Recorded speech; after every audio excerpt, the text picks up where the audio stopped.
Hello दोस्त, कैसे हो आप लोग? है ना। आशा करता हूँ तुम लोग अच्छे ही होंगे। सब लोग अच्छे होंगे। तो देखो, पिछले लेक्चर हम लोग ज्योमेट्रिकल आइसोमेरिज्म पार्ट 2 कंप्लीट किए थे। आज हम ज्योमेट्रिकल आइसोमेरिज्म के पार्ट थर्ड लेकर के आ रहे हैं, है ना। जो भी ज्योमेट्रिकल आइसोमेरिज्म में बचा हुआ है उसको पार्ट थर्ड पार्ट फोर्थ हम लोग करके कंप्लीट करेंगे। मैंने आपको पहले ही बोला था कि ज्योमेट्रिकल आइसोमेरिज्म के part 1 part 2 part third part 4 तक हम लेकर के जाएंगे और पूरा डिटेल्स हम आपको देंगे जीए का। ठीक है। तो आज हम लोग स्टार्ट करते हैं। पिछले लेक्चर में हमारा geometrical isomerism in case of kaolin था। आज उसका नेक्स्ट हम लोग केसेस देख रहे हैं जीए का, कि स्पाइरो कंपाउंड्स का अगर क्वेश्चन अगर ज्योमेट्रिकल आइसोमेरिज्म से पूछता है तो उसको हम लोग कैसे बनाएंगे। ठीक है। क्योंकि स्पाइरो से भी क्वेश्चन आईआईटी में मेडिकल में देखने को मिला है और बाइफिनाइल ट्राइफिनाइल से भी क्वेश्चन आईआईटी मेडिकल में देखने को हमें मिला है। तो ये दोनों केसेस के भी हम लोग कंप्लीट करेंगे इस लेक्चर में। ठीक है। तो हम लोग बात करते हैं अगला नेक्स्ट ज्योमेट्रिकल आइसोमेरिज्म के cases GI GI in case of spiro compounds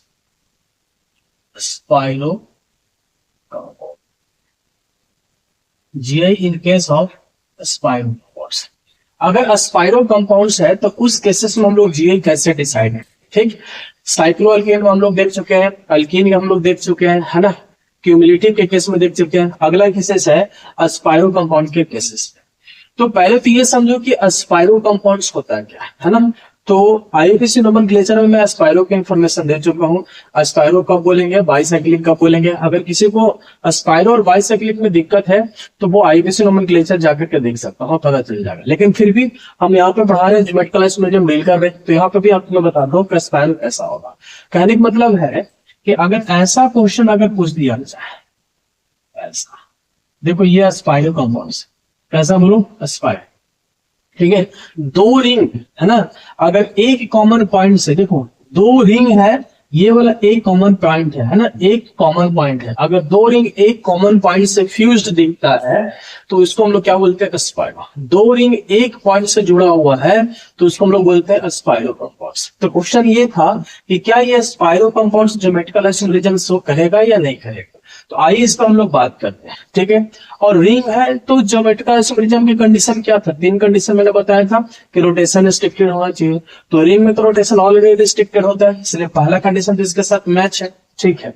मान लो कि अगर हम इसको और इसको जीआई का सेंटर मान ले, किसको मान लो, इसको और इसको जीआई का सेंटर मान ले जहां पर रोटेशन रुका हुआ है। तो अब बताओ, ये वाला सेंटर और ये वाला सेंटर पे, हर एक सेंटर पे एटम क्या होना चाहिए, डिफरेंट होना चाहिए। तो देखो ये वाला ग्रुप जो है, ये वाला ग्रुप जो है मिथाइल है। ठीक। और दूसरा अगर कुछ नहीं दिखा रहा है तो क्या दिखा रहा है, बोलो, यहाँ पर हाइड्रोजन दिखा रहा है। ठीक है। सपोज हम मान लो ग्रुप बी लगा दें, मान लो यहाँ पर ए लगा दिए, ये बी लगा दिए। सर यहाँ पे भी हम ए लगा दिए और यहाँ पे हम क्या लगा दिए, बी लगा दिया है। अब देखो सर, इसको और इसको हम जी का सेंटर माने तो हर एक सेंटर पे दो डिफरेंट ग्रुप होना चाहिए, ए और बी। यहाँ पे भी ए और बी लिए सर डिफरेंट ग्रुप है। ठीक है। तीसरा कंपाउंड हम लोग क्या देखेंगे कि ये प्लेनर है कि नहीं। अगर प्लेनर होगा तो जीआई होगा, प्लेनर नहीं होगा तो जीआई नहीं होगा। तो ठीक है, पहला कंडीशन रोटेशन रिस्ट्रिक्टेड है। दूसरा एटम डिफरेंट है, हाँ बिल्कुल एटम डिफरेंट है। तीसरा चेक करना है प्लेनर है कि नहीं। तो एक्चुअली देखने में ऐसा लग रहा है कि सर ये मॉलिक्यूल प्लेनर है। ठीक है। और प्लेनर है तो तीनों कंडीशन मैच किया तो इसको क्या दिख रहा है सर, ये जीआई दिख रहा है, ज्योमेट्रिकल आइसोमेरिज्म दिख रहा है। बट एक्चुअल में ज्योमेट्रिकल आइसोमेरिज्म नहीं है, एक्चुअल में ज्योमेट्रिकल आइसोमेरिज्म नहीं है। क्यों नहीं है, तो लास्ट कंडीशन नंबर जो थर्ड जो है कि मॉलिक्यूल प्लेनर होना चाहिए, परपेंडिकुलर नहीं होना चाहिए, वही कंडीशन इसके साथ मैच नहीं है ना। तीसरा कंडीशन मैच नहीं है। एक्चुअली में ये दो रिंग जो है वो रिंग प्लेनर नहीं है, वो दोनों के दोनों रिंग जो है इस तरह से परपेंडिकुलर है। कैसा है बोलो, इस तरह से परपेंडिकुलर है। अगर ऐसा होता तो बिल्कुल सही था, जी हो जाता। लेकिन एक्चुअल में ये मॉलिक्यूल ऐसा नहीं, ये मॉलिक्यूल ऐसा है। देखो ये अगर ये प्लेन है तो जस्ट इसका एक क्या मिल रहा है बोलो, परपेंडिकुलर मिल रहा है। ये परपेंडिकुलर की वजह से ये जीआई नहीं होता है, ये जीआई नहीं है। ये रिंग एक दूसरे का क्या है बोलो, परपेंडिकुलर है। ये रिंग इसका परपेंडिकुलर है, ये रिंग इसका परपेंडिकुलर है, इसलिए जीआई नहीं होता है। तो तीसरा कंडीशन ये मैच नहीं होता है। ठीक है। अच्छा एक चीज और समझो सर, मान लिया जाए कि सर हमारे पास सर ऐसा होता, सर 3 रिंग होता और स्पाइरो के कंपाउंड्स होता है, ये तीनों के तीनों 3 रिंग है और तीनों रिंग स्पाइरो फॉर्म में दिख रहा है। क्या अब ये जीआई शो करेगा? कब? क्या ये अब ये जीआई शो करेगा? हाँ सर, ये मॉलिक्यूल अब जीआई शो करेगा, ये मॉलिक्यूल जीआई शो करेगा। क्यों?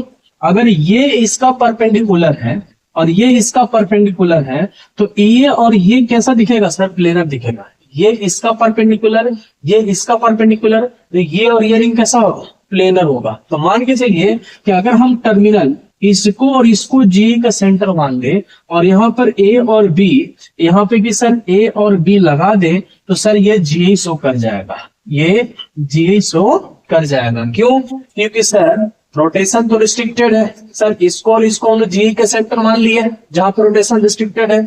सर ये वाला एटम डिफरेंट है, ये वाला एटम डिफरेंट है, और तीसरा कंडीशन ये और ये रिंग क्या बोलो? प्लेनर है। तो प्लेनर होती है मॉलिक्यूल क्या हो जाता बोलो? ज्योमेट्रिकल एक्सक्लूजन हो सकता। ठीक है, राइट। तो ये ये 3 रिंग अगर है स्पाइरो के फॉर्म में तो जी होता है, लेकिन अगर 2 रिंग है स्पाइरो के फॉर्म में तो जी नहीं होता, क्योंकि एक दूसरे का 2 रिंग जो है इवन नंबर जो रिंग है वो क्या होता है बोलो? परपेंडिकुलर होता है, इसकी वजह से जीआई नहीं होता है।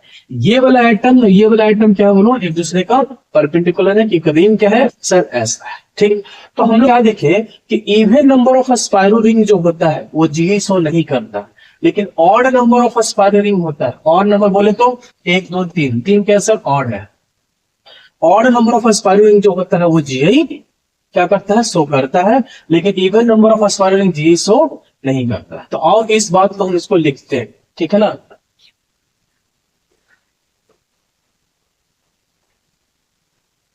ध्यान से मिलता, ठीक है। If all the rings of a spiral, if all the rings of a spiral है ना, are symmetrical about line joining the two terminal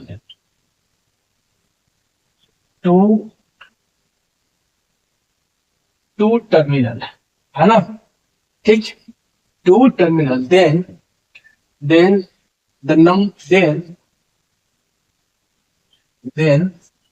the even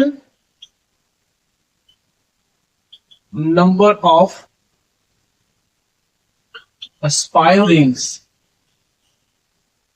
will not so real, but in case of odd number spiral ring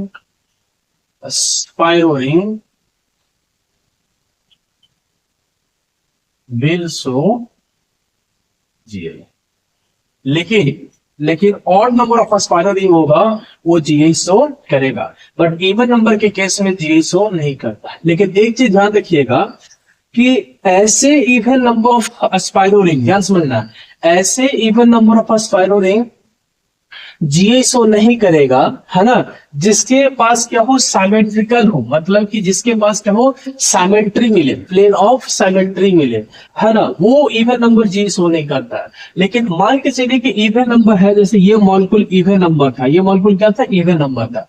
तो even number symmetrical का मतलब क्या होता है? क्या लिख रहा है? In all the rings of a spiro, है ना, आर साइमेट्रिकल, आर क्या है? Symmetrical about line joining the two terminal. Symmetrical बोले तो देखो, इसको और इसको अगर यहां से हम ऐसा लाइन पास करें तो बताओ, जैसा ऊपर था वैसा ही नीचे दिख रहा है, जैसा ऊपर था वैसा ही नीचे दिख रहा, तो जैसे ऊपर था वैसा ही नीचे है, तो उसको हम लोग बोलते हैं साइमेट्री। क्या बोलते हैं उसको हम लोग? साइमेट्री बोलते हैं। लेकिन मान करके चलो हमारे पास ऐसा होता, हमारे पास एक रिंग ऐसा होता और एक रिंग ऐसा होता, मान लो, देखो स्पाइरो ये भी है, तो इसको अगर हम यहां से इसको और इसको टर्मिनल मान ले, 2 टर्मिनल मान ले, और इसके क्रॉस हम लाइन ज्वाइनिंग पास कर दे, लाइन ज्वाइन कर दे, तो क्या बताओ, ये और ये तो बिल्कुल मैच हो रहा है, लेकिन ये और ये मैच हो रहा है क्या? नहीं। मतलब इस मॉलिक्यूल में साइमेट्री नहीं है, इसमें साइमेट्री नहीं है, लेकिन इसमें साइमेट्री है, इसमें साइमेट्री है। तो वही क्वेश्चन कर रहा है कि इवन नंबर स्पाइरल रिंग तो होना चाहिए, लेकिन उसके साथ साथ साइमेट्री होना चाहिए। अगर मॉलिक्यूल में साइमेट्री है और इवन नंबर है तब तो GI शो नहीं करेगा, ठीक है। अगर मॉलिक्यूल में साइमेट्री है और ऑड नंबर है तब GI शो करेगा। तो वही बात को लिखा हुआ है कि all the rings of a spiro are symmetrical about line joining the two terminals, है ना। अगर मॉलिक्यूल में सिमेट्रिकल है about line joining the two terminal, तब तो even number of a spiro ring जो होगा वो GI शो करेगा। GI शो नहीं करेगा, will not show GI, but in case of odd number of spiro ring it will show GI। तो एक बात ये भी ध्यान रखना, क्यों ऐसा मैं क्यों पूछ रहा हूं, क्योंकि एक बार क्वेश्चन एग्जाम में ये भी देखा गया है कि हम लोग देखते हैं कि even number of spiro ring GI show नहीं करता, लेकिन एक बार क्वेश्चन ऐसा भी पूछ दिया गया था कि even number of spiro ring था लेकिन वो GI शो कर रहा था, लेकिन उसमें कंडीशन क्या था, अभी मैं क्वेश्चन दिखा रहा हूं आपको। देखना, एक मॉलिक्यूल ऐसा लिया गया था, एक मॉलिक्यूल ऐसा लिया गया, देखो एक मॉलिक्यूल ऐसा लिया गया। सर मान लो कि ये ले लें, ये वाला रिंग ले लें, थोड़ा देखना ध्यान से, ये रिंग ले लें, देखो ये रिंग ले लें, ये रिंग ले लें, देखो ये भी एक और दो रिंग है, राइट। और ये भी दो रिंग जो है एक ही कॉमन पॉइंट से जुड़ा हुआ है, इसके लिए भी एक कॉमन पॉइंट है, इसके लिए भी एक कॉमन पॉइंट, एक ही कॉमन पॉइंट है, राइट। यहाँ पे भी इवन नंबर स्पाइरो रिंग है, लेकिन अब देखते हैं हम लोग क्या बोल सकते थे, क्योंकि इवन नंबर है GI शो नहीं करना है, लेकिन ये GI शो करता है, ये GI शो करता है।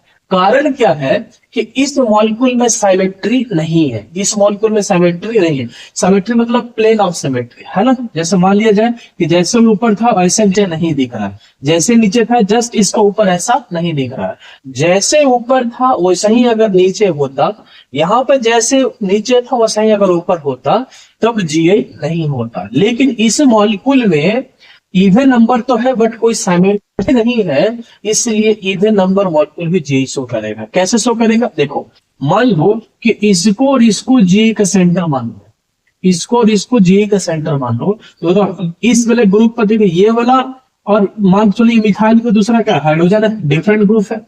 इसके साथ भी देखोगे यहाँ पे इसको साथ इस सेंटर को भी देखोगे तो ये वाला ग्रुप CH2 और ये वाला ग्रुप क्या है CH है, और एक CH3 है, क्या डिफरेंट है। तो बताओ इस टर्मिनल पर भी ये ग्रुप, अब ये वाला ग्रुप डिफरेंट है, इस टर्मिनल पर भी मिथाइल और हाइड्रोजन क्या डिफरेंट है, सर ये GI शो करेगा। तो इसको और इसको भी हम GI का सेंटर मानेंगे तो GI नहीं होगा, लेकिन इसको और इसको अगर हम GI का सेंटर मान लिए तब तो सर ये GI हो जाएगा, तब ये GI हो जाएगा।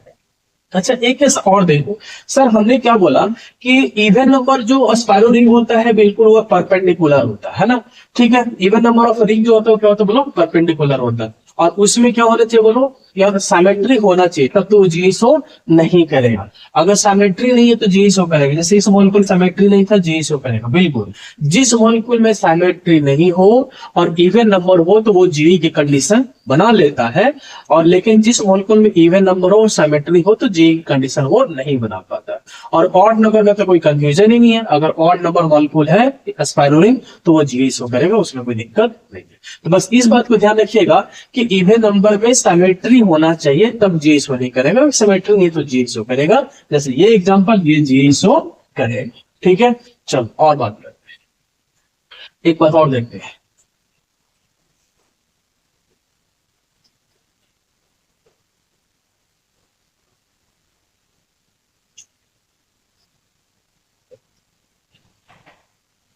देखो जितने भी स्पाइरो रिंग्स होते हैं वो सारों स्पाइरो रिंग्स के आप इक्विवेलेंट टू डबल बॉन्ड तुम कंसीडर कर सकते हो, उसको तुम मान सकते हो। जितने भी स्पाइरो रिंग होता है उसको तुम डबल बॉन्ड से रिलेट कर सकते हो। तो इस बात को मैं लिख दे रहा हूं कि ऑल स्पाइरो रिंग्स आर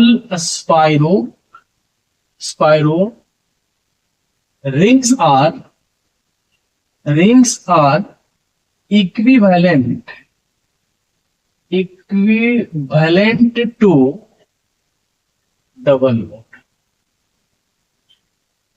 है ना। जितने भी स्पाइरो रिंग्स है आप डबल बॉन्ड का इक्विवेलेंट ले सकते हो। मान लो सर ये है दो स्पाइरो रिंग्स है, तो आप इसको ऐसे नहीं लिख करके आप डबल बॉन्ड भी कर सकते हो। देखो ये कार्बन ये कार्बन ये कार्बन है, मतलब double bond carbon double bond carbon, है ना, आप डबल बॉन्ड बांध सकते हैं। जितना स्पाइरो रिंग्स होता है उतना डबल बॉन्ड होता है। ये डबल बॉन्ड आप बांध सकते हो। सारे स्पाइरो रिंग्स के तुम डबल बॉन्ड तुम कह सकते हो, कोई दिक्कत नहीं है, ठीक है ना।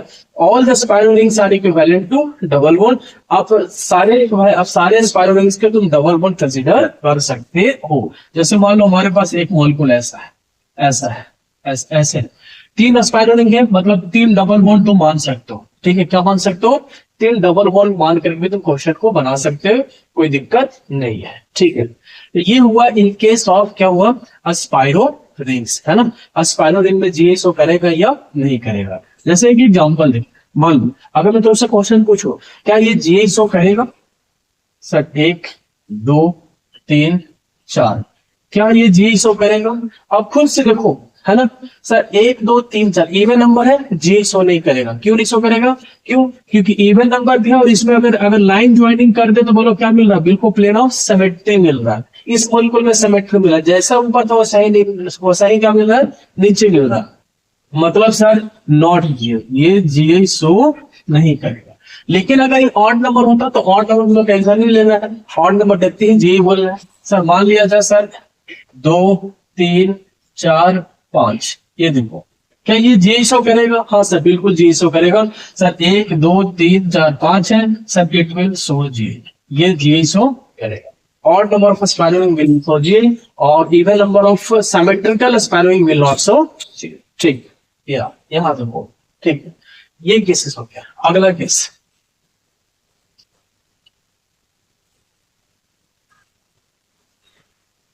अगला case, in case of biphenyl and triphenyl. अगला case, in of biphenyl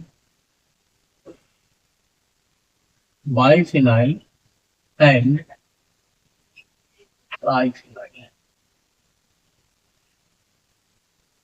in case of biphenyl and triphenyl, एक क्वेश्चन पूछता है in case of biphenyl and triphenyl, और दोनों केस में लेकर के चलते हैं बाइफिनाइल और ट्राइफिनाइल में, है ना। बाइफिनाइल मतलब 2 बेंजीन रिंग, बाइफिनाइल मतलब क्या होता है? 2 बेंजीन रिंग, ठीक है सर। बाइफिनाइल मतलब होता है 2 बेंजीन रिंग। सर एक बेंजीन ये, ठीक, और इसी के साथ एक बेंजीन और मिला, सर इसको हम लोग क्या बोलेंगे? बाइफिनाइल। और आपको पता है ये बेंजीन है सर, ये भी बेंजीन है। किसी भी बेंजीन के पास, आपको पता है किसी भी बेंजीन के पास कोई ग्रुप लगा हुआ है, किसी भी बेंजीन के पास 3 पोजीशन होता है। एक ग्रुप लगा हुआ है, इस ग्रुप के पास बगल वाले क्या कहलाता है? ऑर्थो, उसके बगल वाले क्या कहलाता है? मेटा, इसके बगल वाले क्या कहलाता है? बोलो पैरा, फिर ये क्या कहलाएगा? बोलो मेटा, और फिर ये क्या कहलाएगा? बोलो ऑर्थो। ये आप ध्यान रखेंगे कि किसी भी बेंजीन के पास 3 पोजीशन होता है, ऑर्थो, मेटा एंड पैरा, है ना। ये मेटा फिर से ये मेटा हो जाए, ये ऑर्थो, तो फिर से क्या है? ऑर्थो हो जाए, ठीक। और ये जो ग्रुप जो लगा हुआ है, इस ग्रुप को हम लोग बोलते हैं इप्सो। क्या बोलते हैं? बोलो इप्सो बोला जाता है, ठीक है। मतलब इप्सो के रिस्पेक्ट में ऑर्थो, मेटा, पैरा है ना। तो पहले से कोई बेंजीन पे एक ग्रुप होना चाहिए, उसके रिस्पेक्ट में उसके बगल वाला हमेशा ऑर्थो कहलाता है, हमेशा। उसके बगल वाला फिर ऑर्थो के बगल वाला मेटा, और मेटा के बगल वाला क्या होता है? पैरा। कहने का मतलब है कि बेंजीन के पास कितना पोजीशन दिख रहा है? 3, ऑर्थो, मेटा, पैरा, ठीक है सर। ये बातें हमें समझ में आए। अब खुद से समझो, अब तुम खुद से समझो कि अगर ये सर बाइफिनाइल है तो बाइफिनाइल के पास कितना पोजीशन होगा? बाइफिनाइल के पास कितने ऑर्थो पोजीशन होगा? खुद समझो। मान लो कि इसके पास ये वाला कोई ग्रुप लगा हुआ है, तो इस ग्रुप के बगल में क्या कहलाएगा? ये ऑर्थो कहलाएगा। ये वाला ही पोजीशन क्या कहलाएगा? ऑर्थो कहलाएगा। अब इस बेंजीन के रिस्पेक्ट में अगर ये अपने आप में ग्रुप लगा हुआ है, मान लो ये बेंजीन मान रहे हो, इसके रिस्पेक्ट में अगर ये वाला कोई ग्रुप मान रहे हो, तो इस ग्रुप में लगा हुआ, इससे लगा हुआ, तो इसके बगल में ये वाला क्या कहलाएगा? ऑर्थो, और ये वाला क्या कहलाएगा? ऑर्थो। देखो हर एक बेंजीन को तुम मानोगे, एक बेंजीन ले लो, इस बेंजीन में यहाँ पे कोई ग्रुप, ये ग्रुप बड़ा सा कोई ग्रुप लगा हुआ है ना, ये ग्रुप लगा हुआ, तो इसके बगल में ऑर्थो और इधर वाला भी ऑर्थो, ठीक है। ये मेटा, तो ये भी मेटा, और एक पैरा होता। उसी तरह से इस बेंजीन के लिए अगर ये वाला कोई ग्रुप लगा हुआ है, तो इसलिए यहाँ पे भी ऑर्थो कहलाएगा, और यहाँ पे भी क्या कहलाएगा? ऑर्थो। ये मेटा कहलाएगा, ये मेटा कहलाएगा, क्या कहलाएगा? पैरा कहलाएगा, ठीक है। तो बाइफिनाइल है तो ऑर्थो पोजीशन टोटल कितना दिखा है? 4। 1 2 3 4। तो यहाँ पे जब भी क्वेश्चन बाइफिनल और ट्राइफिनल का रहेगा तो यहाँ पे एक कंडीशन होता है, वो पहले कंडीशन पे समझो, वो आपको क्वेश्चन में दिख जाएगा। तो उसी चीज को मैं पहले आपको समझा रहा हूँ कि पहले क्वेश्चन दिखेगा तो आपको माइंड में पहले क्या चलना चाहिए। जब भी बाइफिनल या ट्राइफिनल के क्वेश्चन है तो ध्यान रखना कि 4 ऑर्थो पोजिशन में से कम 3 ऑर्थो पोजिशन किसी न किसी बल्कि ग्रुप से ऑक्युपाइड होगा।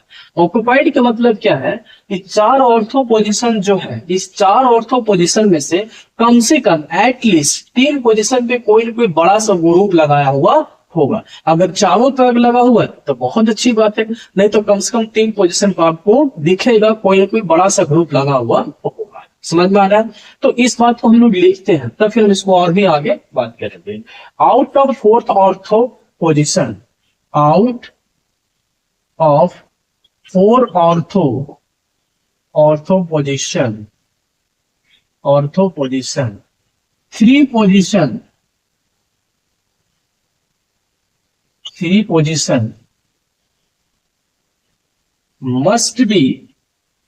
must be occupied by,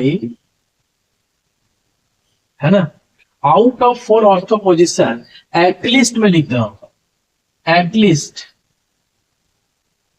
at least कम से कम 3 position, 3 position must be occupied by any बल्कि ग्रुप, एनी बल्कि ग्रुप, क्या बोलो, एनी बल्कि ग्रुप, है ना, एनी बल्कि ग्रुप, ध्यान रखिएगा, एनी बल्कि ग्रुप मतलब क्या होता है, बड़ा ग्रुप, है ना। To minimize rotation, to minimize repulsion, to minimize the repulsion, to minimize the repulsion, to minimize the repulsion, then the rings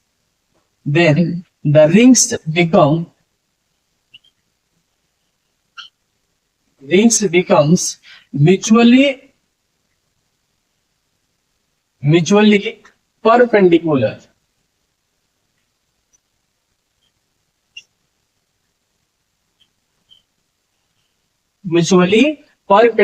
to each other,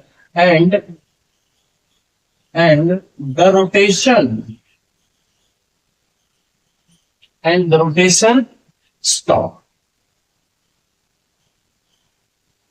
आइए इस बात को समझते हैं। क्या रहा है कि जब भी बाइफिनल के या ट्राइफिनल के क्वेश्चन मिलेगा तो 4 ऑर्थो पोजीशन में से 3 पोजीशन जो है must be occupied by any बल्कि ग्रुप। एनी बल्कि ग्रुप का मतलब है, अभी मैं आपको दिखाने वाला हूं, जैसे बल्कि ग्रुप में क्या क्या हो सकता है, अल्डिहाइड हो सकता है, कीटोन हो सकता है, नाइट्रो हो सकता है, सल्फोनिक एसिड हो सकता है, कोई ना कोई अल्काइल ग्रुप हो सकता है, alkyl group methyl, ethyl, propane, ये सारे के सारे क्या है बोलो, बल्कि ग्रुप है। मतलब ये सारे, ये जितने भी मैंने आपको बताया कि नाम लिया, उसमें से कोई भी एटम के साथ 3 पोजीशन पे वो क्या रहेगा, ऑक्युपाइड रहेगा। 3 पोजीशन उसके साथ, तीन पोजीशन में कम से कम वो सारे ग्रुप जुड़ा हुआ आपको देखने को मिलेगा। कौन कौन बल्कि ग्रुप, मतलब सारे अल्काइल ग्रुप हो सकता है, नाइट्रो हो सकता है, सल्फोनिक एसिड हो सकता है, अल्डिहाइड हो सकता है, कीटोन हो सकता है, ये सारे क्या बोलो, बल्कि ग्रुप है ना।